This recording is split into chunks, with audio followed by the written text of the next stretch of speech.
Bon, je vous propose qu'on se lance. Il est 19h07, ça fera venir le temps qu'on commence doucement, ça fera venir les retardataires. Donc bonjour, bonsoir à toutes et à tous. Merci Denis. Donc tu as dit quelques mots d'introduction sur le bureau énergie, infrastructure, mobilité, mais c'est aussi ce soir en partenariat avec le Cercle Europe qu'on a organisé cette rencontre avec Adina Revol. Donc on est très content de vous accueillir et d'accueillir Adina qui va nous parler de son livre Rompre avec la Russie, le réveil énergétique européen, qui est paru aux éditions Odile Jacob en octobre dernier, si je ne dis pas de bêtises. Adina, je vais évidemment te laisser parler de ton livre, hein, de raconter, voilà, de nous dire ce qu'il raconte, pourquoi tu as voulu l'écrire, etc. Et puis, je vous propose qu'après un temps d'échange entre Adina et moi, on vous laisse la parole, enfin des questions à la salle virtuelle. Donc pour ça, n'hésitez pas à poser vos questions sur le fil de discussion. Je pense que ça sera peut-être plus simple que d'ouvrir les micros. J'ai toujours peur des conséquences involontaires des micros ouverts et mal fermés. Denis Florin, qui est notre président donc, du bureau énergie et mobilité infrastructure, va m'aider à synthétiser vos questions dans le fil de discussion. Donc, ces préalables logistiques et techniques faits, Adina, je pense qu'on peut commencer par te présenter, peut-être, puisque tu es l'ancienne porte-parole de la Commission européenne en France, poste que tu as quitté courant 2024, si je ne dis pas de bêtises. Tu es docteur en sciences politiques. Tu as fait ta thèse à Sciences Po sur le thème de l'européanisation de la sécurité énergétique. Et tu es aussi diplômée du Collège d'Europe et de la Sorbonne. Donc, je crois qu'on peut dire que tu es vraiment une experte des questions européennes et une fine connaisseuse des secteurs des ressorts pardon, du secteur de l'énergie européen. Et puis d'ailleurs, on le voit puisque les médias ne s'y sont pas trompés, puisque depuis la sortie de ton livre, tu as été invité dans nombre d'entre eux. Je ne vais pas les citer, mais voilà, une petite recherche Google vous permettra de voir et d'entendre Adina sur différents médias et dans différents think tanks aussi dernièrement sur lesquels bon, auprès desquels tu es venu raconter un peu ton livre et la vision que tu as. Et comment, en fait, dans ce livre, tu retraces donc l'histoire chaotique, hein, je crois qu'on peut le dire, de la construction de l'Union de l'énergie, construction tout à fait inachevée aujourd'hui, et comment tout au long de cette histoire, surtout, la Russie s'est imposée hein, vraiment dans une logique impérialiste et a utilisé l'énergie comme arme politique pour affaiblir les Européens et rendre sciemment l'Union européenne dépendante de son gaz, dans des visions évidemment, dans des visées effectivement tout à fait impérialistes, on l'a dit. Tu analyses aussi également les défis actuels pour sortir de cette dépendance et tu mets en avant la réaction salutaire de l'Union européenne au moment de l'invasion de l'Ukraine par la Russie, réaction et action qui, selon toi, tracent la voie vers une réelle indépendance énergétique de l'Union européenne. Donc plutôt une note optimiste, je pense qu'on peut dire, mais tu nous en diras un peu plus. Euh, Moi, ce que j'ai trouvé très intéressant dans ton livre, et on va y revenir, hein, c'est que tu reviens de manière très claire et très accessible sur les grandes étapes de la politique énergétique, de la construction de cette Europe de l'énergie. Tu mets en regard à chaque fois comment la Russie, à ce moment-là, à chacun de ces moments fondateurs, s'est immiscée dans les décisions prises et a joué sur les intérêts particuliers, et malheureusement souvent divergents, hein, évidemment, des États membres pour empêcher l'avancée de l'Union de l'énergie qui pourtant, on le sait, est très appelée des vœux des institutions européennes et quand même assez fondamentale dans la construction de l'Europe. Et je trouve que ton approche analytique aujourd'hui très, très structurée, très analytique, permet vraiment de mettre en lumière et de mieux comprendre ce qui se passe aujourd'hui, en fait, les réactions, le pourquoi la Russie, pourquoi 2022, pourquoi aujourd'hui, qu'est-ce qui se passe et comment est-ce qu'on en est arrivé là. Donc, j'encourage évidemment nos invités aujourd'hui à le lire parce que tu vas nous en parler. Mais je pense qu'on ne pourra jamais dire tout ce qu'il y a écrit dedans dans le temps qui nous est imparti. Donc, je vous encourage vraiment à vous le procurer. Je pense qu'on peut déjà, première question, Adina, savoir ce qui t'a poussé à écrire ce livre et selon toi, vraiment, quel est le message principal que tu as voulu faire passer? Quel est le message que tu voudrais qu'on retienne de ton ouvrage? Oui, bah, merci beaucoup, Denis. Merci, Madeleine, pour ces mots d'introduction qui me touchent beaucoup. Effectivement, j'ai essayé d'écrire ce livre de manière très claire pour expliquer pourquoi on a pourquoi l'Union européenne, en fait, n'a pas réussi à se transformer en Union de l'énergie. Et ce qui m'a motivée, deux choses.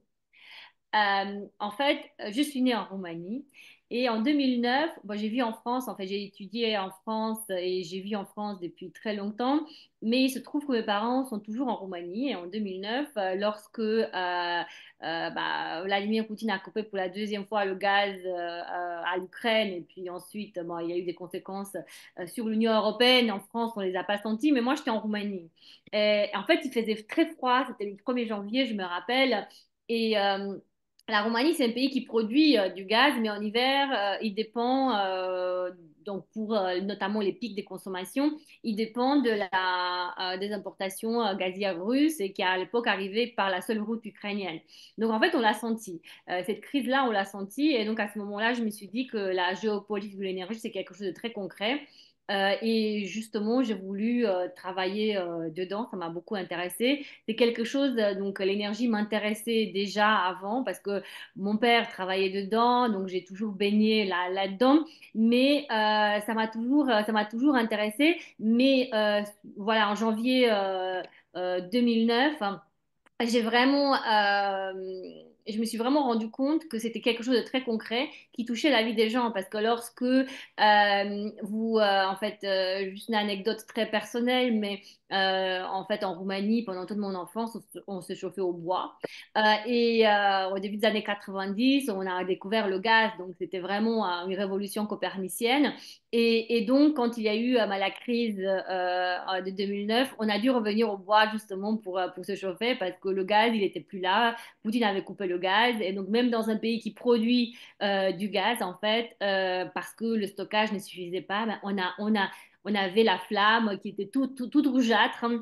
On n'avait plus la capacité donc de faire correctement à manger, on avait froid. Donc c'était un retour en arrière et donc c'était quelque chose de très concret.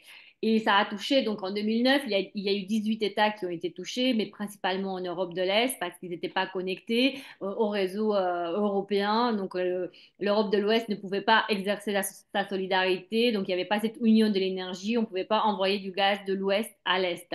Et j'ai toujours en tête ce qui s'est passé, les images slovaques en Slovaquie, en Bulgarie, qui ont été les deux pays les plus affectés, où voilà, l'industrie s'est complètement arrêtée, les écoles ne pouvaient plus assurer des cours. Donc voilà, ça, c'était voilà, la première prise de conscience très concrète de la géopolitique de l'énergie pour moi. Et à partir de ce moment-là, j'ai voulu travailler dessus.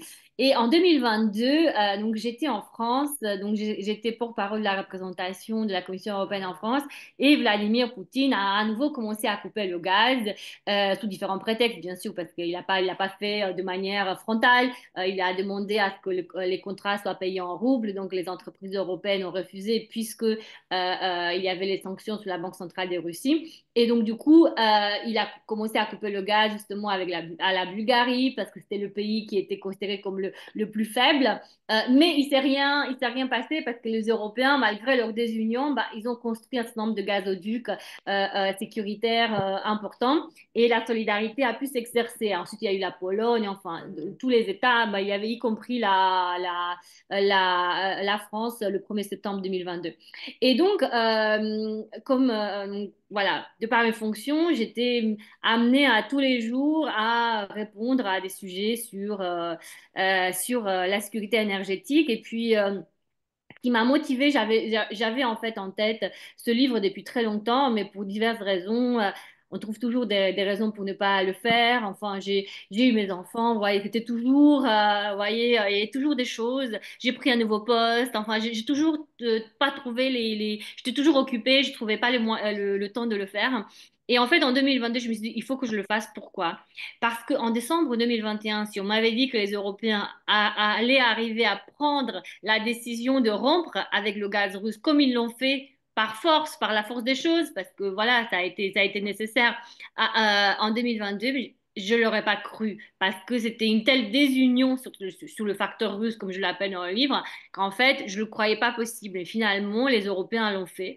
Et puis, je me suis dit, il faut que le message principal que je veux passer, c'est que lorsque les Européens sont, comment dire, sont confrontés limite à une crise existentielle, en fait, ils savent être réunis, ils savent prendre une décision salutaire. Et c'est exactement ce qui s'est passé en 2022. Parce que, je ne sais pas si vous vous rappelez du sommet de Versailles. Le 10 et 11 mars, ils décident en fait de rompre avec les énergies fossiles russes. C'était juste après le massacre de Boutcha. Ils décident de mettre des sanctions sur le charbon, sur le pétrole. Ils trouvent l'unanimité pour le faire. Pour le gaz, c'est un peu plus dur parce que la dépendance était telle que ils décident de se donner l'objectif de 2027, mais sortir autant que possible en 2022 et puis le dernier reste à l'horizon 2027. Mais en fait, ils prennent cette décision que quelques mois, 3 mois avant, c'était impensable. Personne n'aurait parié sur ça. Et donc, voilà, mon message, c'est un message d'espoir, en fait. C'est l'Europe qui se construit dans les crises. Et l'Europe, en fait, même lorsque on pense qu'elle est complètement, enfin, c'était complètement impossible, bah, l'Europe trouve la ressource de le faire. Et donc voilà, c'est le message que je voulais passer, un message d'espoir et d'unité malgré les difficultés dont je parle justement en long, en large et en travers dans le livre, et malgré cette désunion. Et le message d'espoir, c'est que finalement, la Russie qui a empêché l'union de l'énergie l'a rendue possible. Elle n'est pas du tout finie, l'union de l'énergie. Mais en fait, on a commencé réellement à la construire parce qu'on l'a décrétée en 2014, mais clairement, depuis 2014, on a investi dans des infrastructures salutaires, mais ce n'est pas suffisant pour faire une union de l'énergie. Donc voilà, c'est pourquoi j'ai fait le livre. Et c'est aussi pourquoi c'est le message que je voulais passer. Donc voilà, comme Denis m'a demandé de montrer le livre, donc voilà, c'est ce livre-là. J'ai voulu le faire pas trop épais en fait. Je voulais justement faire un livre comment dire, dans le sens possible de vulgarisation. En fait, je voulais faire un livre simple, clair, chronologique qui explique justement la relation énergétique Union européenne-Russie. Et vous voyez, l'image, c'est vraiment vous montez dans un train, vous le prenez et au bout de 2, 3 heures, quand vous arrivez à destination, vous l'avez fini en fait. Vous voyez, c'était quelque chose de simple. Je voulais faire quelque chose de simple, structuré, sur une thème qu'on présente souvent comme étant très technique et réservé à des spécialistes. Or, c'est une thème qui définit plus que jamais notre avenir parce que tant on prend pas au niveau européen notre destin en main, en fait, notre destin énergétique, on ne peut pas être libre. On l'a vu en 2022. Parce qu'en fait, si on est chantageable, si Vladimir Poutine peut nous chantager, bah, l'Union européenne, si grande soit-elle sur le plan économique, ne peut pas être libre. Donc voilà, c'est aussi un autre message peut-être que je veux passer dans ce livre. Merci Adina. Tu disais justement que l'Union de l'Europe, pardon, l'Union de l'énergie, l'Europe de l'énergie n'est pas achevée. Loin de là. Qu'est-ce que, selon toi, quelles sont les grandes étapes, des grandes échéances ou des grandes décisions qui pourraient nous emmener à parachever cette union-là? Ouais, ça c'est je dirais, c'est une excellente question. Bah, je pense que déjà la première étape, c'est que on doit se mettre vraiment d'accord. On a encore un peu de gaz russe en fait. Je pense que la première étape, c'est de se dire que on doit absolument ne plus acheter du gaz russe. Je ne sais pas si vous avez suivi, il y a des discussions en cours dans le cadre des négociations de paix. Moi, je mets ça entre guillemets parce que pour moi, c'est pas des vraies négociations de paix en Ukraine. Et dans ce cadre-là, donc certains dirigeants des entreprises énergétiques européennes discutent d'un possible, retour au gaz russe. Mhm. Euh, et ça, pour moi, sera un piège mortel, puisque en fait, c'est-à-dire qu'on revient en arrière, on revient dans une situation que j'ai décrite dans mon livre, en fait, c'est-à-dire qu'on a construit une partie de notre compétitivité sur le gaz russe pas cher. Et ça, c'était dans le plan de Vladimir Poutine, en fait, de nous faire rentrer dans cette soif d'énergie fossile, en fait, hein, d'une certaine façon. Donc, on a consommé du gaz russe pas cher. Et ça, euh, c'est un no-go, en fait, dans le sens où aujourd'hui, on ne peut pas prendre notre destin énergétique en main si on revient en arrière. C'est un signal complètement négatif au niveau géopolitique, économique et en termes de valeur, parce que acheter du gaz russe, c'est envoyer de l'argent à Vladimir Poutine pour nourrir ses ambitions néo-impérialistes. Donc, voilà, ça, c'est une première, je dirais, c'est un préambule. Donc, se mettre d'accord sur ce point-là. Et on voit qu'il y a deux États dans l'Union européenne, donc je nomme la Slovaquie et la Hongrie, qui sont quand même aujourd'hui, qui continuent à importer du gaz russe. pour acheter la paix sociale concrètement, parce que je disais en 2022, on n'a pas eu de crise sécuritaire, mais on a eu une crise de prix extraordinaire qui a nourri l'inflation. Et donc, certains dirigeants seraient prêts pour acheter la paix sociale, voilà, à pactiser avec Vladimir Poutine qui aujourd'hui, en fait, a utilisé l'arme énergétique et va certainement continuer à l'utiliser si on lui donne la possibilité. Donc ça, c'est la première étape, je dirais. Ensuite, la deuxième étape pour l'Union de l'énergie, je dirais qu'il faut qu'on se mette vraiment d'accord sur le fait que je dirais qu'il faut accélérer la sortie des énergies fossiles. Il faut pas revenir en arrière sur le pacte vert. Je sais que le pacte vert n'a pas bonne presse, mais pour moi, quand on a négocié, je veux dire, quand on a communiqué sur le pacte vert, on a fait une erreur de communication importante parce qu'on l'a beaucoup axé sur le niveau du climatique, mais on l'a pas axé au niveau géopolitique. Or, le pacte vert est un formidable outil géopolitique parce qu'aujourd'hui, on importe des énergies fossiles. Et ces énergies fossiles-là, bah, en fait, nous amènent à être dépendants d'une union de dictateurs au niveau mondial. Et on voit bien que même nos plus proches alliés, donc je nomme ici les États-Unis, en fait, rentrent dans une zone de turbulence très forte et on ne sait pas ce qui va se passer demain à la Maison Blanche où chaque jour il y a un nouvel épisode de télé-réalité qui se joue. Et donc, on voit bien qu'on est lâché même par nos plus proches alliés. Donc, on a vraiment besoin d'autonomie énergétique. Et donc, ne plus importer du gaz naturel. Alors, clairement, ça va pas se faire du jour au lendemain. On a des alternatives en Europe. Il y a la Roumanie qui est devenue le premier producteur de gaz naturel en Europe, qui a des bonnes réserves. Après, on peut aussi sortir, en fait, comment dire, développer davantage le biogaz.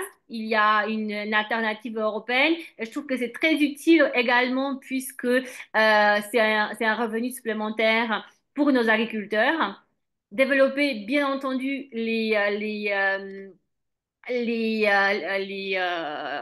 baisser clairement la consommation de gaz à travers des bâtiments plus intelligents, mieux isolés. Ça nécessite de l'investissement.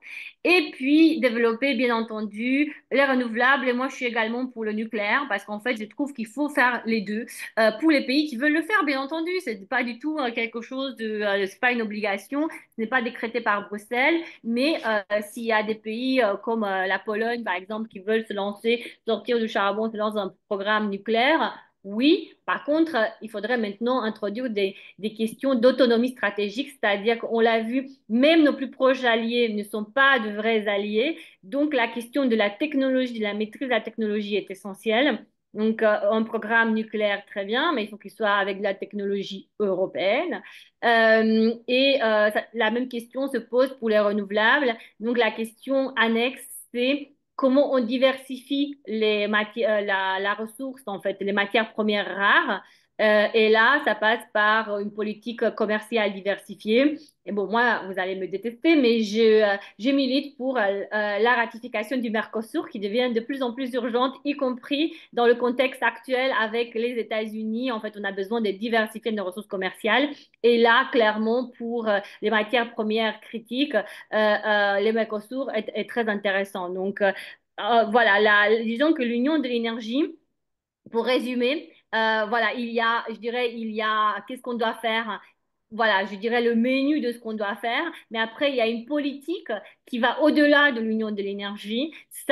On parle donc de la politique commerciale, on parle de la politique industrielle, et puis dernier point, on parle de la politique d'investissement. Et là, on parle de l'union de marché des capitaux qui doit devenir une réalité. Et je dirais que là, il y a un timing qui est très important parce que les négociations ont été, je dirais, depuis 2014, on essaie d'avancer. Là, la Commission vient de faire une nouvelle proposition, mais je dirais que dans le contexte actuel, il faut aller très, très vite.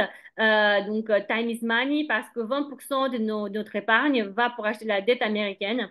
Or, ce serait plus pertinent d'investir dans l'autonomie énergétique européenne, clairement rénover des bâtiments, investir dans les renouvelables, dans des projets risqués, je sais pas, dans l'innovation en Europe, investir dans tous ces projets qui nécessitent un investissement ici en Europe pour pouvoir enfin réaliser cette union de l'énergie qui aujourd'hui en fait est plus proche, donc on est plus proche du but que jamais en fait. Mais on a encore, je dirais, quelques devoirs à faire que je viens de lister. Tu as listé effectivement, Adina, bon, si je résume en très très très grossier, la transition énergétique et la question du financement de cette transition Oui, énergétique, hein, à la fin quand même. Le rapport Draghi, il a estimé, si je ne dis pas de bêtises, de 750 à 800 milliards d'euros à peu oui, près oui, les investissements annuels oui. nécessaires pour financer la transition énergétique. On sait bien que les finances publiques aujourd'hui, alors en France et dans d'autres pays de l'UE, sont pas au beau fixe. On n'a pas encore trouvé la machine à produire tous les billets, ou en tout cas, si on l'a trouvé, c'est pas les conséquences économiques et financières seront pas géniales. Euh, Quelles sont, selon toi, comment est-ce qu'on pourrait financer justement cette indépendance stratégique liée à l'énergie et notamment la transition énergétique et toutes ces actions pour se détacher des Mhm. énergies fossiles? Bah, si on regarde les importations, l'année dernière, la facture pour toutes les importations gazières, énergétiques européennes, ça a été 380 milliards d'euros. Et donc, clairement, il y a un coût pour la transition, mais c'est le coût de notre indépendance, en fait. Il y a plusieurs moyens de financer ça. Je dirais qu'il y a des États qui ont beaucoup plus de ressources financières que d'autres. Il faudrait peut-être utiliser cette ressource-là. Bon, je nomme ici l'Allemagne, puisque c'est aussi le pays qui, finalement, peut-être doit plus investir le plus dans sa transition, parce que c'est le pays qui a été, je dirais, qui a été le plus dépendant du gaz russe. Donc là, la nouvelle coalition a annoncé un programme d'investissement de 1000 milliards et en investissant 1000 milliards, il passe de 60% de dette à 80%. Donc il y a un espace d'investissement quand même qui est très important en Allemagne. Et une partie de cet investissement-là, clairement, peut être diriger vers, vers les infrastructures parce qu'on sait qu'on a besoin de construire beaucoup d'infrastructures en fait parce qu'on va passer d'un système en fait gazier, on va passer de plus en plus à un système électrique.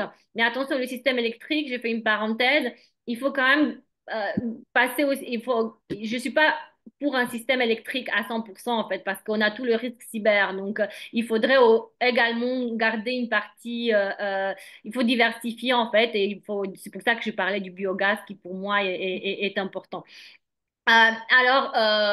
Donc je dirais les investissements nationaux, il y a certains États qui peuvent le faire. Ensuite, il y a la Banque européenne d'investissement qui est très peu connue finalement, mais qui veut devenir la Banque européenne du climat et qui a un encours important et qui, à partir de cette année, va investir la moitié de son encours dans la transition climatique. Donc, finalement, tout l'argent investi dans la transition énergétique n'est pas un argent public. L'argent public doit être là pour, comme effet de levier. Donc, les emprunts, par exemple, de la BEI, qui sont des emprunts bonifiés, qui donnent des périodes qui sont avec des périodes de remboursement longues. Donc, c'est un outil idéal. Il y a également le budget européen, c'est 25% dédié à la transition climatique. Bon, il n'est pas énorme le budget européen, mais c'est toujours ça pour l'effet de levier, pour l'innovation aussi, pour des projets risqués. Il y a les banques, puisque les banques traditionnelles peuvent également investir. Et je dirais qu'après, c'est les entreprises, parce que la transition, c'est un projet, on gagne en investissant dans la transition énergétique. Et au niveau européen, il y a un autre que je voulais mentionner, donc au-delà de l'argent, il y a aussi un cadre réglementaire qui a été justement mis en place pour créer des incentives dans l'investissement vert, au-delà de la taxonomie. Clairement pour créer ce cadre européen qui permette aux banques d'investir dans la transition climatique. Donc, je dirais il y a un cadre, il y a des ressources qui soient au niveau national, c'est un défi, mais je veux rester optimiste parce que certains États peuvent le faire. Et il se trouve que au niveau de la transition climatique, c'est les États qui ont le plus besoin, en fait, d'investir clairement dans l'infrastructure. C'est l'Allemagne a besoin d'investir énormément. Après, je sous-entends la question de l'emprunt européen. Voilà, le nouvel emprunt européen. Personnellement, je ne suis pas une fan d'un nouvel emprunt tout de suite, puisque le premier emprunt n'a pas encore été, je dirais, il y a encore une partie de prêt qui n'a pas été utilisée. Et puis, on ne sait pas encore comment on va rembourser tout l'emprunt. Donc, je préfère d'abord qu'on se mette d'accord au niveau européen sur comment on va rembourser cet emprunt, parce que sinon, on risque de créer au niveau européen une dette importante, parce qu'aujourd'hui, elle se lève à 1350 milliards, et donc de rembourser, on ne sait pas comment on rembourse cette dette. Donc voilà, je préfère d'abord utiliser les ressources nationales qui restent quand même importantes, et l'Allemagne, je dirais, pour être non diplomate, la désunion de l'énergie a aussi été due à la politique allemande, notamment les relations avec la Russie et voilà, les problématiques qu'on a eues ont aussi été, euh, je dirais, c'est le fait que l'Allemagne n'a pas voulu écouter les différents pays qui étaient nombreux, qui disaient attention, ne soyez pas trop dépendants de la Russie, parce que les Allemands sont allés très très loin dans la dépendance envers le gaz russe.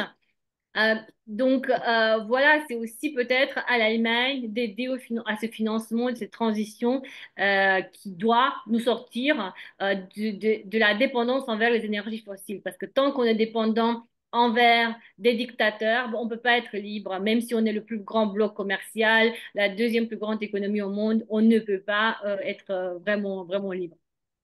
Et tu crois, justement, tu parlais de l'Allemagne, hein, est-ce que tu crois vraiment qu'aujourd'hui, enfin, peut-être qu'en raison du contexte international, on va dire chaotique, Mhm. tu sens que les forces politiques, évidemment, mais aussi industrielles et financières en Allemagne veulent aller dans cette direction-là, de vraiment se débarrasser, entre guillemets, le plus possible de ce gaz russe, parce qu'on sait que c'est évidemment Ouais, compliqué, hein, d'un ouais, point de vue ouais, financier, ouais. notamment pour Très les milieux compliqué, oui. industriels. Est-ce Mhm. que tu sens qu'il y a une volonté politique suffisante pour y arriver? Je ne sais pas, très honnêtement, je ne sais pas. Je sais qu'il y a beaucoup d'intérêts, enfin beaucoup d'industriels qui poussent pour un retour au gaz russe. Ça, c'est clair. Mais je crois que s'ils le font, ce sera suicidaire pour l'Allemagne, en fait. Parce que clairement, le modèle allemand aujourd'hui est en crise. Ils doivent tout reconstruire. Ils ont bâti une grande partie de leur compétitivité sur le gaz russe pas cher Hmm. pour un modèle d'exportation envers la Chine et avec une défense fournie par les États-Unis. Or, tout ça s'est écroulé. Donc, les Allemands, ils ont un vrai problème. La France est très endettée, mais le modèle français n'est pas en crise, alors que le modèle allemand est en crise. Donc, ils doivent reconstruire leur modèle. Moi, ce que j'ai pu remarquer, Friedrich Merz me semble, il n'est pas naïf Hmm.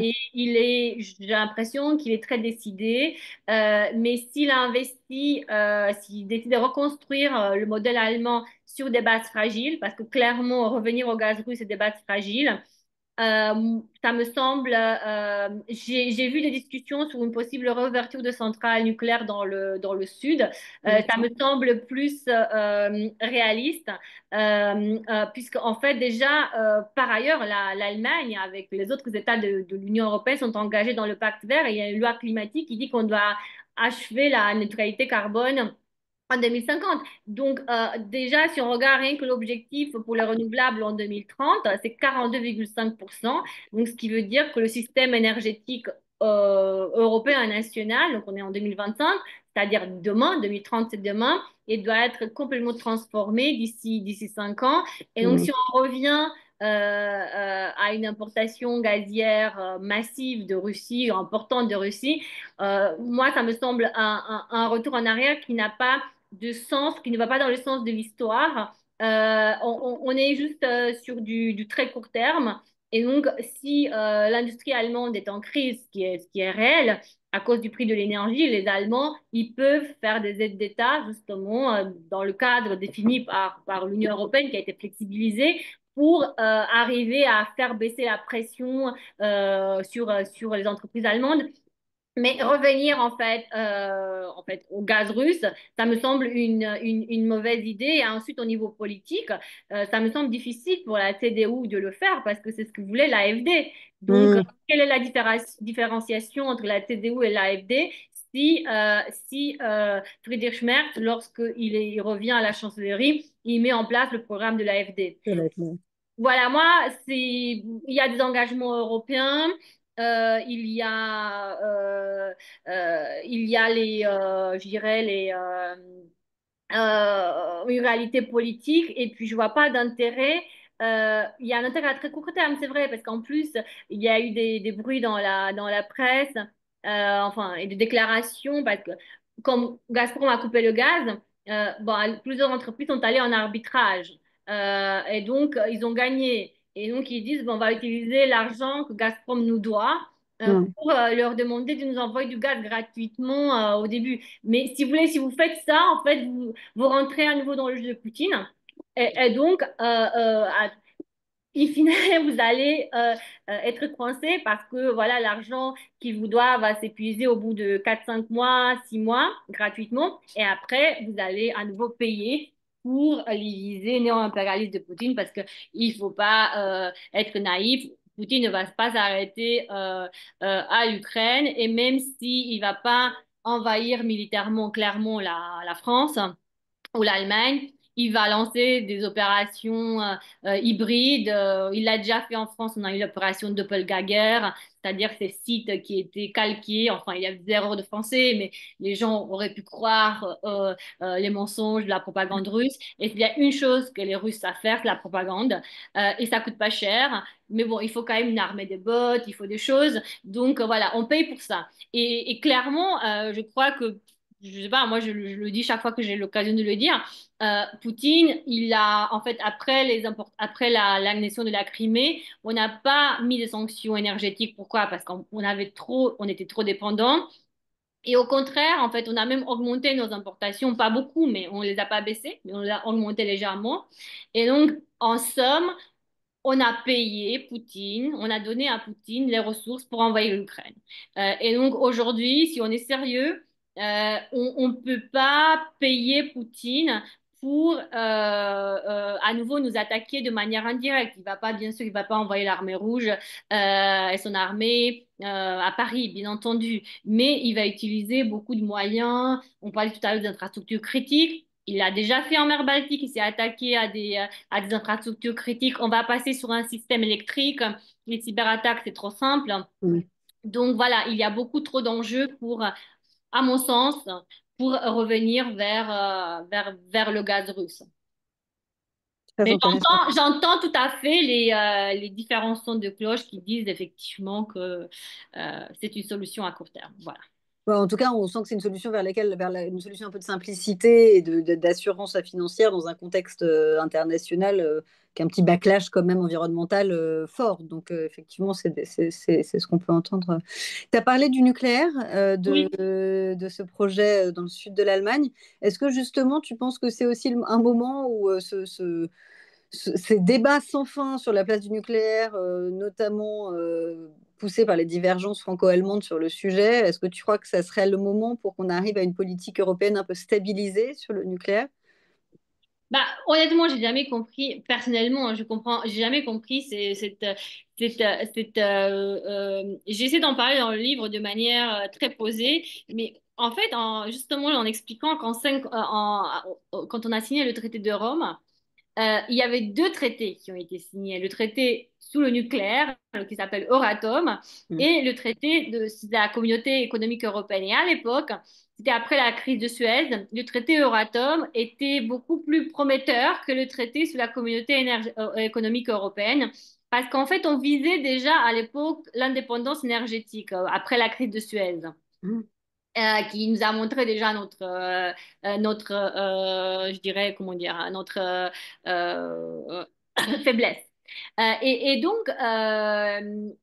l'époque, le nucléaire a été vu comme une source d'indépendance et aussi de souveraineté par rapport, il fallait développer le nucléaire en Europe pour être aussi souverain par rapport aux États-Unis, à la technologie américaine. Il se trouve que tous les accidents nucléaires qui ont eu lieu, il n'y a aucun qui a eu lieu en Europe, en fait. Mais tous les accidents ont impacté énormément l'opinion publique, surtout dans certains États. Mais en Europe, on n'a pas eu d'accident nucléaire parce qu'en Europe, on a justement avec le traité Euratom, on a des standards très élevés en matière de sûreté nucléaire et donc avec des inspections très poussées qui ont été renforcées après chaque accident nucléaire. Mais en fait, on a les standards les plus élevés de sûreté au monde. Et donc, on est dans une situation où il y a un certain nombre d'États qui étaient là, certains au début de la construction européenne, pas tous, mais en tout cas, le Luxembourg et puis l'Allemagne y étaient, l'Autriche se joint par la suite, mais c'est les trois États qui sont les plus épidermiquement contre le nucléaire Oui. dans l'Union européenne. Mais et il y a l'Italie aussi, mais l'Italie c'était après Tchernobyl et d'ailleurs en ce moment en Italie il y a un débat sur un possible retour du nucléaire. Mais en fait il y a un paradoxe très fort dans la politique allemande, c'est-à-dire qu'on préfère faire du charbon plutôt que faire du nucléaire. En 2023, lorsque la crise énergétique était au plus haut, la crise du prix, la coalition a décidé de fermer les derniers réacteurs, mais elle a ouvert des centrales à charbon. Donc il y a une vraie, je dirais, un vrai paradoxe allemand que j'ai essayé de saisir dans le livre pour essayer de comprendre pourquoi les Allemands ils étaient vraiment contre le nucléaire. Mais après, d'autre côté, en France, pour regarder la vérité d'autre côté des Pyrénées, il y a je dirais, un débat qui est très dichotomique entre renouvelables et nucléaire et on n'arrive pas à se mettre d'accord. Or, la solution est toujours dans son ensemble, en fait. L'une n'exclut pas l'autre. Voilà, donc au niveau européen, je crois il faut maintenant arriver à se projeter vers l'avenir, parce que l'avenir, c'est aussi les petits réacteurs. Et là, il faut arriver en Europe à maîtriser la technologie, parce que si on n'arrive pas à maîtriser la technologie, ce sera à nouveau les Américains qui vont la maîtriser. Et donc, nous, en Europe, à nouveau, on ne va pas avoir d'autonomie stratégique sur une technologie qui peut être prometteuse dans l'avenir même proche. Donc voilà. Merci. On parle donc effectivement, voilà, comment se passer du gaz russe. Malheureusement, enfin, malheureusement ou pas, mais en tout cas, on ne peut pas se passer de gaz tout de suite, Non. totalement. Du coup, est-ce que il y a eu ces achats communs? Est-ce que tu penses que c'est quelque chose qui pourrait devenir plus commun, ces achats communs? Est-ce qu'on pourrait en voir Mhm. plus souvent? Et comment tu vois, Oui. tu en as déjà parlé un petit peu, mais comment tu vois là-dedans aussi la place des gaz renouvelables dans ce contexte-là? Oui, tout à fait. En fait, les achats communs, enfin groupés, ça a été une idée qui a émergé dans les années 70 au tout début, mais ça n'a pas fonctionné parce que certains États n'ont pas voulu, n'étaient pas d'accord pour finalement la mettre en œuvre. En 2014, avec l'annexion de la Crimée, Donald Tusk, qui était le Premier ministre polonais à l'époque, disait en fait, il faut faire des achats groupés. On n'a pas réussi à faire des achats groupés. Mais en 2022, finalement, on a réussi à faire des achats groupés. Alors, il faut comprendre que c'est une plateforme, en fait, où on agrège l'offre et la demande. Donc, l'offre qui vient de l'international, et là, l'Union européenne, justement, peut avoir des dialogues stratégiques avec les principaux producteurs. Et ensuite, bah, la demande qui vient en Europe. Et ensuite, grâce à la plateforme, les contrats se signent. Donc, la plateforme a été lancée et puis il y a eu 42 milliards de mètres cubes de gaz donc, qui ont été, comment dire, qui ont été signés grâce à la plateforme. Donc, comparé à 150 milliards de mètres cubes d'importation russe, donc c'est quand même pas mal. Donc, mon analyse, c'est que la plateforme est intéressante et fonctionne bien pour je dirais, les plus petits pays ou les pays qui ont moins accès voilà, à des conditions, y compris financières. Pour les grands pays et puis enfin, les grandes entreprises, c'est moins intéressant. Mais ce qui est intéressant, je dirais que c'est un produit qui est intéressant parce qu'en fait, ça permet à l'Union européenne de se projeter en tant que marché. Et la réalité, c'est que malgré tout ce qu'on a dit, on a le marché de l'énergie le plus intégré au monde. Et donc, on a une force qui est très importante. Et il faut développer davantage donc cette plateforme. Au début, il y a eu des contrats en fait qui ont été donc c'est des contrats à court terme qui ont été privilégiés. Maintenant, il y a des produits à moyen terme et à plus long terme. Donc, sur cette plateforme qui a été d'ailleurs adoptée comme mesure d'urgence, mais maintenant elle a été prolongée. Donc, on peut avoir des contrats jusqu'en 2029 qui, donc on achète des produits jusqu'en 2029. Et, et donc ensuite, on peut imaginer cette plateforme pour les matières premières critiques, par exemple. Achat groupé au niveau européen pour les matières premières critiques. Parce que l'idée, de l'erreur de la plateforme, c'est qu'on ne se fait plus concurrence sur le marché mondial sous les mêmes quantités limitées. C'est-à-dire qu'on agit en tant qu'union, qu'unité. On n'agit pas en tant que France, Allemagne, Roumanie, enfin, pour les mêmes ressources qui sont forcément limitées. Donc, pour moi, c'est le grand intérêt de cette plateforme.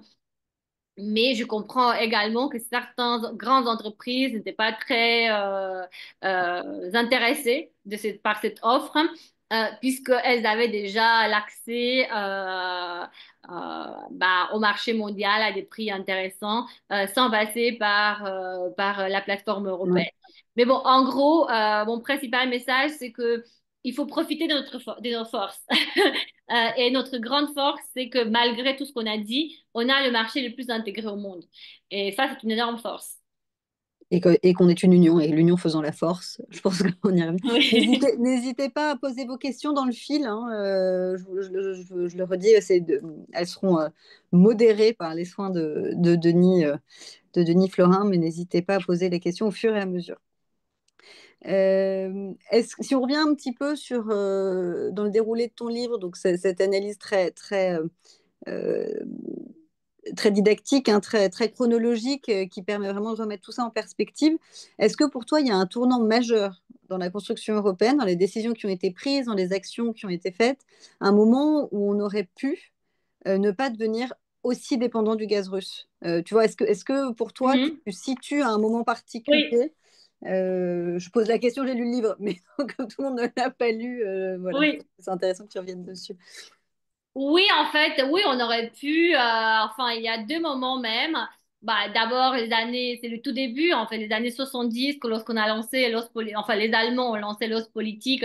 Mais c'est un projet qui était intéressant à l'époque parce qu'en fait, Willy Brandt, qui était le premier chancelier social-démocrate de l'Allemagne de l'Ouest, ancien maire de Berlin-Ouest, il voulait normaliser les relations avec l'URSS sur le modèle de Konrad Adenauer, son prédécesseur à la chancellerie, qui a normalisé les relations avec la France. Mm, France-Allemagne se fait la guerre trois fois entre 1870 et 1945. Donc, ils voulaient faire le même projet. Donc, coopération économique pour la paix. Et donc, il a d'ailleurs eu le prix Nobel pour son projet. Mais il se trouve que c'était une naïveté stratégique énorme, puisque, en fait, on était devenus trop dépendants.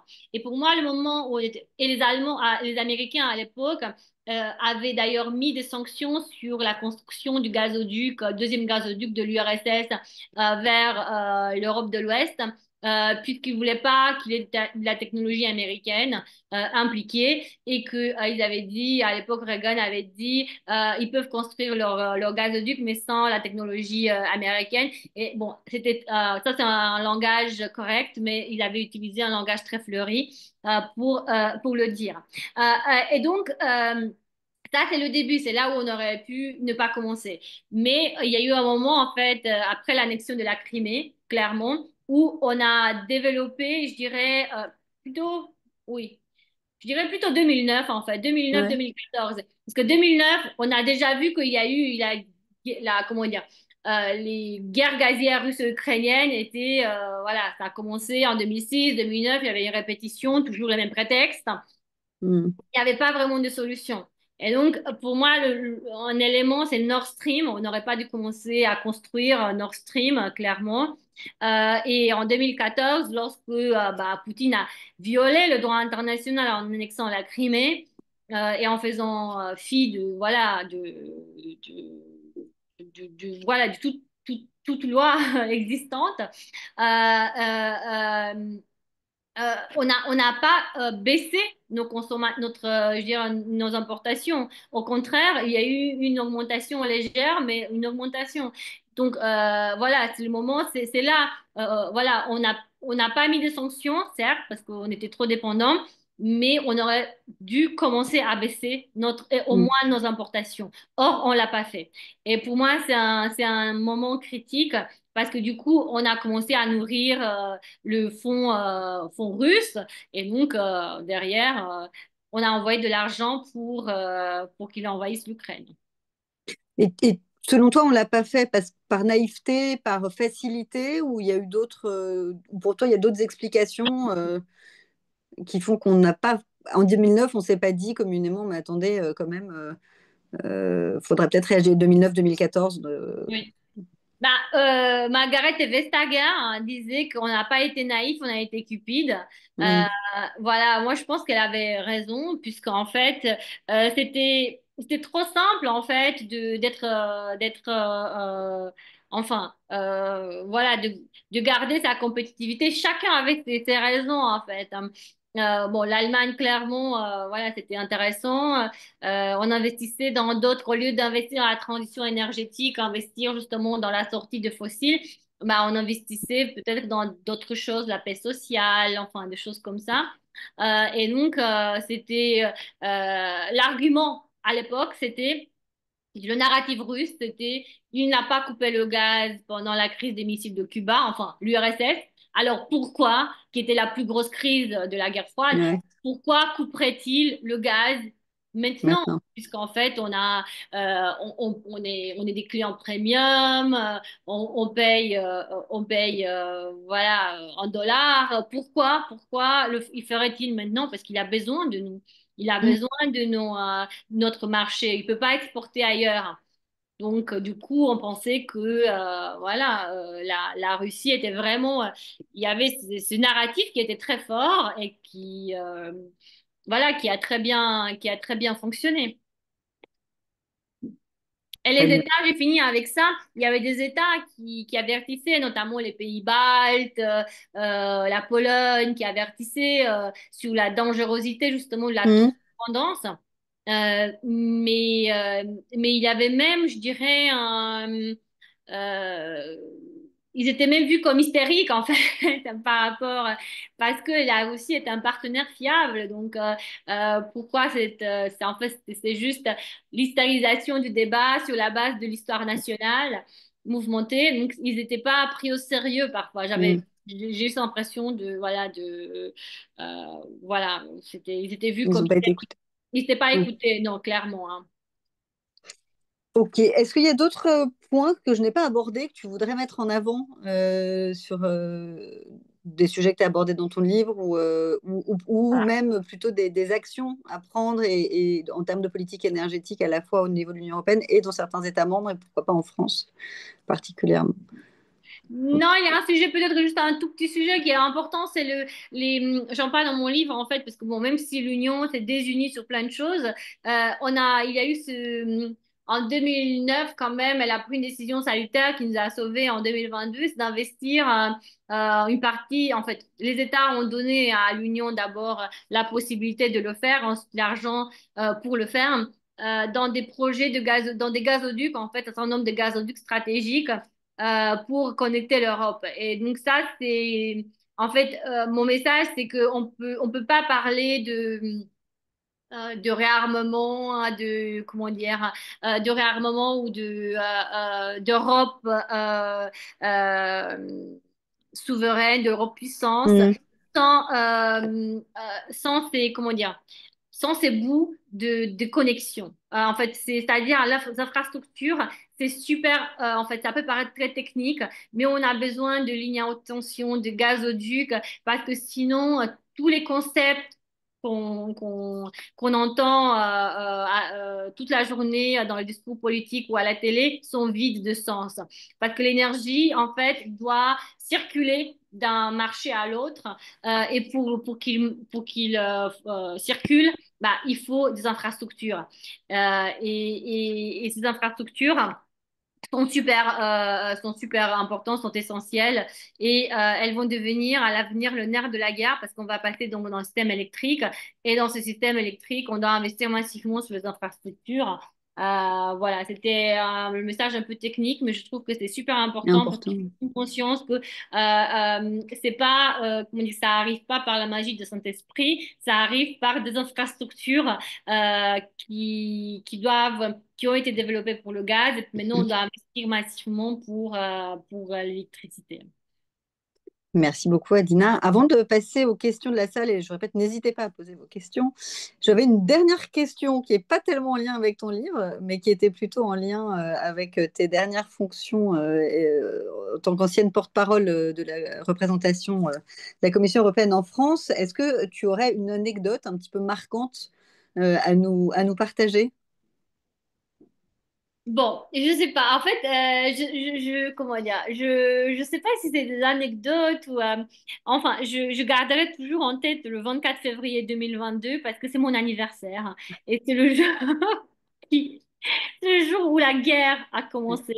Et en fait, en fait, ce jour-là, ça m'a profondément marqué. En fait, je me rappelle très bien ce que j'ai fait ce jour-là. En fait, et à quel point ce qui m'a vraiment marqué, c'est à quel point bah, l'Europe a bougé super vite.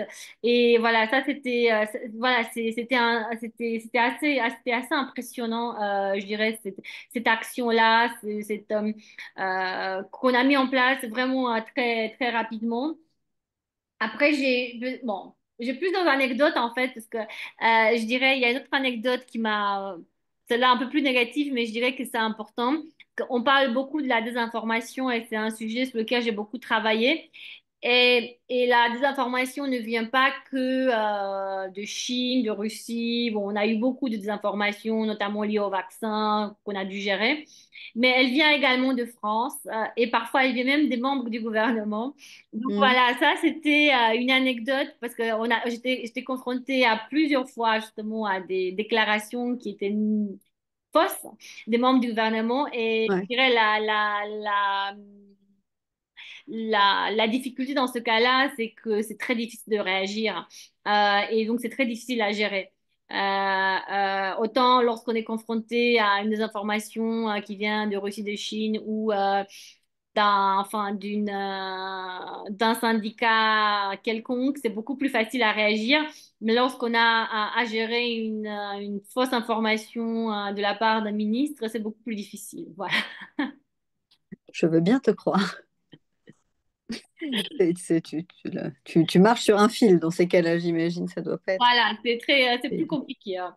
Et c'est arrivé en matière énergétique, justement. Donc, D'accord. c'est Ah pour... oui, Oui. tu aiguises notre curiosité. Mais j'imagine que tu peux pas en dire beaucoup plus. Du coup, bah, je vous propose, enfin, ou alors peut-être un dernier mot sur ton livre. Je pense qu'on peut conclure quand même en disant que toi, tu es plutôt positive, même si il y a encore beaucoup de chemin à faire et il y a beaucoup voilà, de décisions un peu fortes à prendre et probablement encore des vents contraires aujourd'hui. Moi, je pourrais résumer en disant que toi, tu es positive et que tu penses qu'on est en fait dans ce contexte international mouvant, chaotique et qui rebat quand même beaucoup les cartes et les relations. Toi, tu penses que c'est le moment où l'Europe va pouvoir se réveiller et prendre des décisions communes. Parce un peu poussé dans ses retranchements. Oui, voilà, moi je pense qu'elle est tellement poussée dans ses retranchements que voilà, on n'a pas le choix. Donc, et d'ailleurs, dernier point sur l'Allemagne, tu m'as demandé sur un éventuel retour en arrière. Bon, la Commission doit présenter justement un plan d'action sur la sortie du gaz russe et ça va être fait bientôt. Donc, justement, ce sera un moment intéressant à regarder. Bon, bah super. On va suivre ça de près. Peut-être que tu reviendras. On pourra Oui. réorganiser un peu plus tard s'il y a un échange avec toi. Je crois qu'il y a quelques questions qui commencent à arriver. Peut-être, j'en ai déjà une ou deux là, que Denis m'envoie. Est-ce que cesser d'importer du gaz russe ne nous pousse pas de facto à court terme dans une dépendance aux États-Unis, qui, comme on le sait, Mhm. comme tu le disais tout à l'heure, Ouais. sont eux-mêmes dans une position compliquée. Et en tout cas, avec Non, mais voilà, des remarques et des réactions assez incontrôlables et qu'on ne peut vraiment pas anticiper. ah, clairement, clairement, en fait, bon, là, on est aujourd'hui, notre premier partenaire énergétique, c'est la Norvège. Donc, voilà, la Norvège, on importe le plus de gaz de Norvège. Deuxième importateur, c'est effectivement les États-Unis. Et troisième, c'est la Russie. Et quatrième, je crois que c'est le Qatar, Azerbaïdjan, enfin. Donc voilà, j'ai déjà, voilà, ce que j'ai listé comme, voilà, dans cette liste, il y a quand même la Norvège qui aujourd'hui est un partenaire qui partage les mêmes valeurs. Les États-Unis, la situation s'est tendue, effectivement. D'où l'importance de trouver des alternatives en fait rapides. Euh, les quantités de gaz russe qu'on importe encore aujourd'hui restent quand même assez faibles. Elles peuvent être, je vois plusieurs moyens de les, comment dire, de les, je dirais de les remplacer par des achats groupés sur le marché mondial. Déjà, il y a des capacités Mhm. au niveau mondial. Après, la Roumanie a développé, parce que la Roumanie a été sous la pression enfin du Gazprom pour ne pas développer des réserves en mer Noire pendant des longues années, mais après, Ouais. avec la guerre en Ukraine, ça a été fait. Donc la Roumanie maintenant est devenue le premier producteur de gaz en Europe et les quantités commencent à devenir de plus en plus importantes. Donc là, on est cette année sur 10 milliards de mètres cubes de gaz, c'est pas énorme, mais ça, à l'horizon 2027, ça croît. Et puis ensuite, je parlais du biogaz, il y a des capacités, ça peut s'accélérer quand même assez vite. Il y a le puits toujours de baisse de la consommation de gazière, ça peut être fait aussi, ça a été fait, on peut encore baisser la consommation. Donc il y a des moyens, mais après, effectivement, lorsqu'on va sur les marchés internationaux, on aura toujours un prix supérieur au gaz russe, c'est évident. Donc, il y a une question de prix. Et là, ça me ramène à quelque chose que j'ai pas développé, c'est le coût final de l'énergie qui est essentiel pour tout projet de réindustrialisation. C'est-à-dire qu'on rajoute, nous, on a déjà des coûts supérieurs aux États-Unis parce que on n'a pas le gaz, ok, ou on a beaucoup moins de gaz en Europe. Eux, ils ont leur gaz de schiste. Les Chinois, ils subventionnent massivement, enfin. Et en plus, nous, on met des taxes. Et là où c'est incompréhensible, c'est qu'on met des taxes très importantes sur l'électricité. Aujourd'hui, si vous regardez en France, l'électricité est taxée davantage que le gaz. Et donc, on veut électrifier davantage nos systèmes, mais comment on le fait si on met, donc il y a une directive européenne sur la taxation minimale de l'électricité, on est sur, pour les entreprises, c'est 0,5 euros le mégawattheure, et je crois que la taxation en France aujourd'hui, c'est du 24 euros le mégawattheure. Vous voyez, on est très très loin en fait des minima européens. La France est le deuxième pays qui taxe le plus l'électricité. Le premier, c'est l'Allemagne. Donc, il y a un vrai... En fait, c'est pour ça que j'ai dit au tout début que l'Europe, en fait, l'énergie nous guide plus que jamais notre destin. Parce qu'en fait, on ne peut pas réindustrialiser si on reste avec des coûts de l'énergie aussi importants. Et donc, Mhm.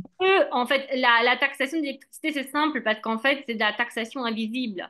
Mais derrière, on a des coûts qui sont beaucoup trop importants. Les entreprises ne peuvent pas payer les coûts, les surcoûts qu'on a en Europe pour la main-d'œuvre, en plus le surcoût pour l'énergie. Donc, clairement, pour moi, un autre élément dont je veux parler, c'est qu'il faut baisser drastiquement la taxation de l'électricité.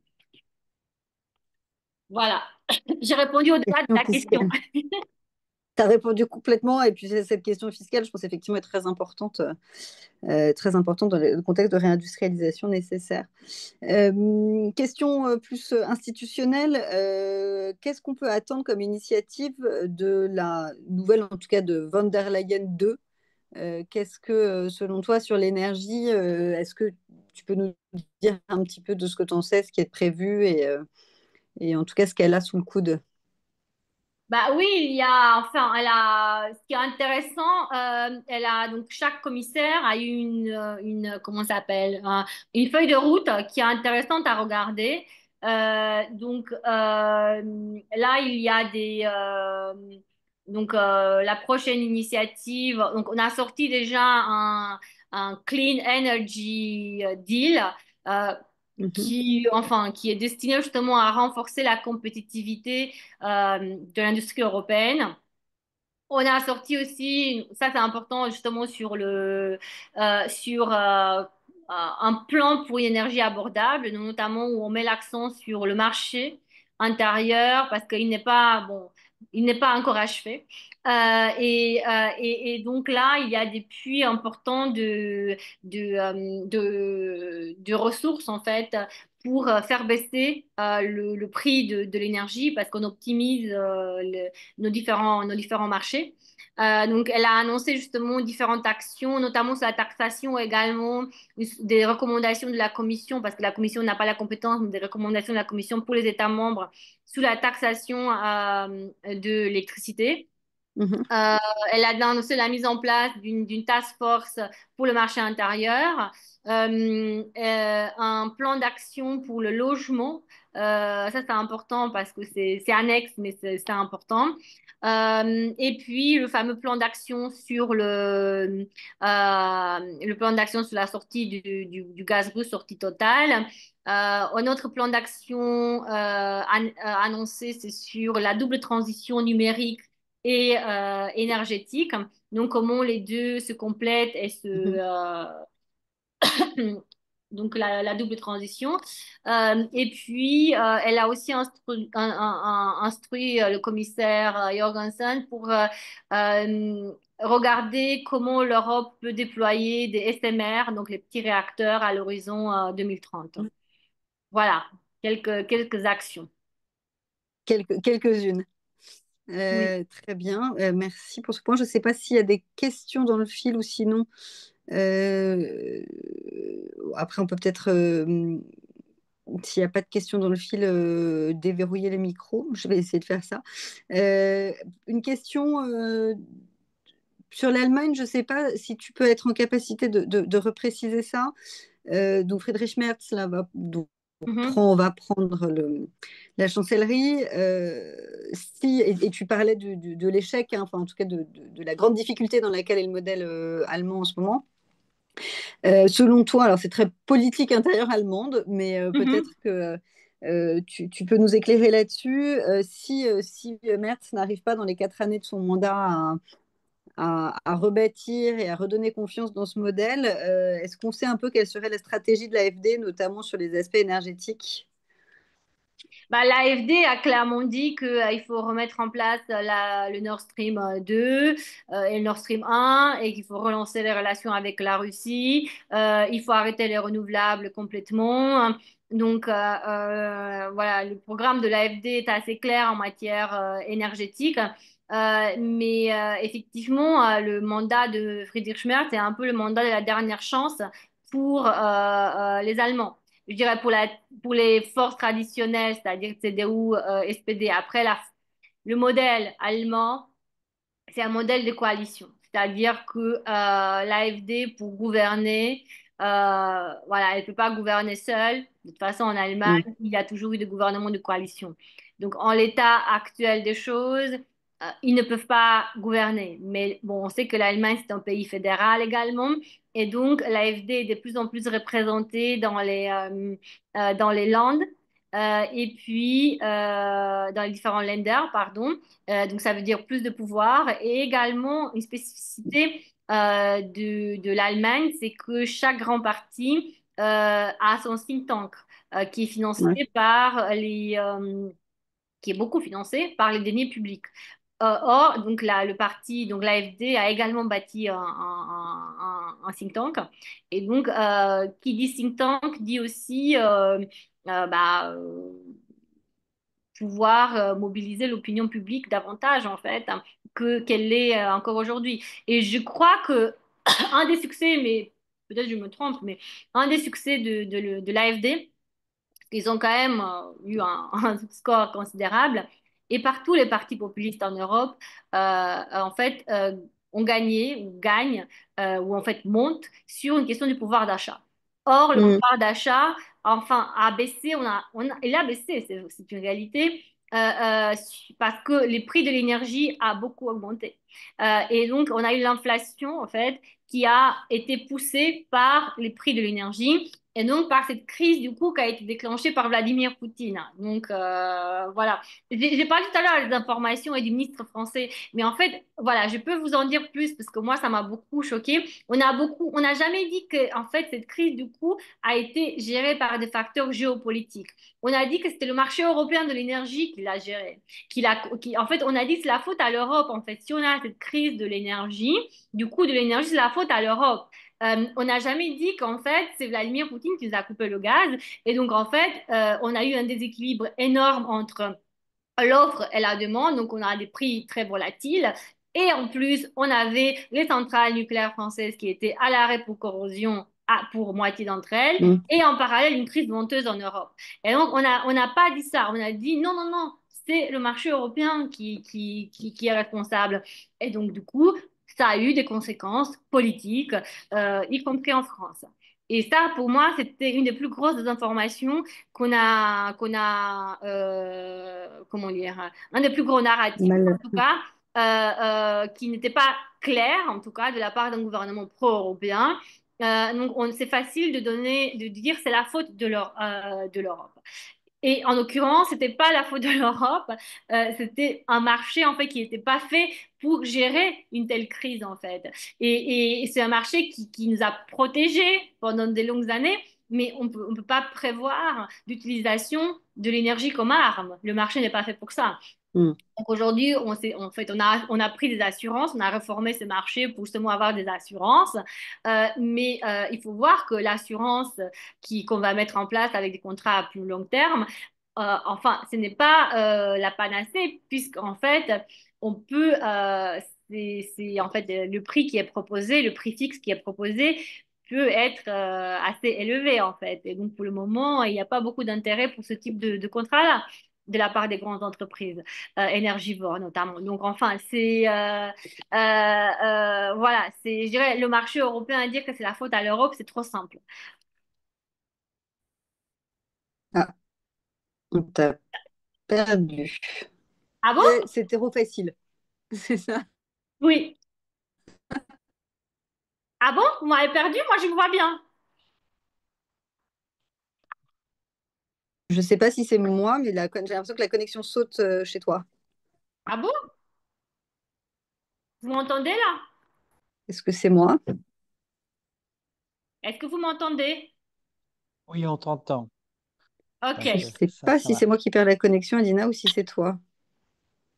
Je me vois et je m'entends, mais après, je ne sais pas. Non, non, ça a l'air d'être stable. C'est stable? Vu de mon point de vue, c'est stable.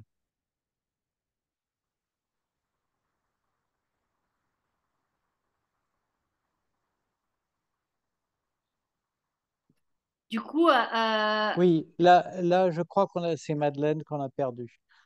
Euh, bon, je reprends la main jusqu'à ce que Madeleine arrive. Il n'y a pas d'autres questions à Dinard. Donc, ce que je te propose, si tu veux faire un commentaire de clôture. Madeleine est Oh, voilà, revenue. Je suis voilà revenue. Madeleine. Excusez-moi, Je t'en prie. ma connexion m'a lâché. Bon, voilà, ce sont des choses qui Ça arrivent. arrive. Je crois que du coup, ce qu'on était en train de se dire, c'est que comme il n'y avait pas de questions dans le fil, Oui. Adina, si tu veux dire un mot de conclusion, et si voilà. Bah écoutez, déjà, merci beaucoup pour l'opportunité donnée ce soir. Je suis ravie de cet échange et merci beaucoup d'avoir été là.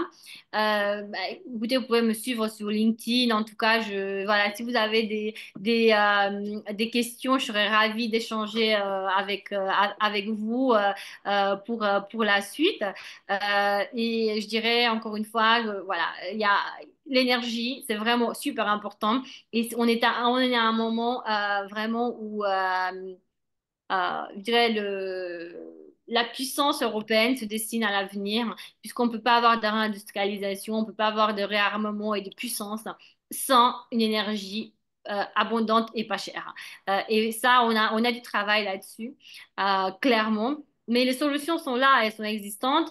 Et puis peut-être que chacun d'entre nous est acteur. Chacun est aussi acteur dans sa consommation, mais également je dirais, dans la pression sur les puissances publiques pour agir, parce que souvent, ce dont je parle dans mon livre également, c'est qu'on a toujours mis l'intérêt de très court terme, vous voyez les élections qui viennent, élections locales, nationales, européennes, avant l'intérêt européen commun. Et il est temps justement d'arriver à ne plus penser seulement à l'intérêt partisan à très court terme, mais d'arriver à penser à l'intérêt pour les générations à venir, en fait. Parce que c'est ça dont il est question. La vraie question de comment remettre le temps long et les décisions nécessaires au temps long Exactement. Et dans d'avoir notre le société. courage de le faire.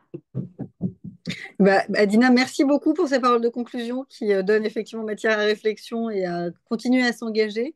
Et merci à tous de vous être connectés et de nous avoir écoutés. Je vous encourage vraiment, encore une fois, à lire le livre d'Adina qui permet de remettre vraiment en perspective chronologique et de manière très très claire et très analytique comment on en est arrivé là, surtout en 2022, et comment on peut aujourd'hui euh, espérer que l'Europe puisse être au rendez-vous. Et donc, je renote ton optimisme, Dina, sur cette question-là. Et merci à toi de t'être prêtée au jeu et d'avoir Merci à répondu toi aux et questions. à Denis. À très bientôt. Allez, Bonne salut! soirée à tous. Merci Au Au revoir. beaucoup. revoir.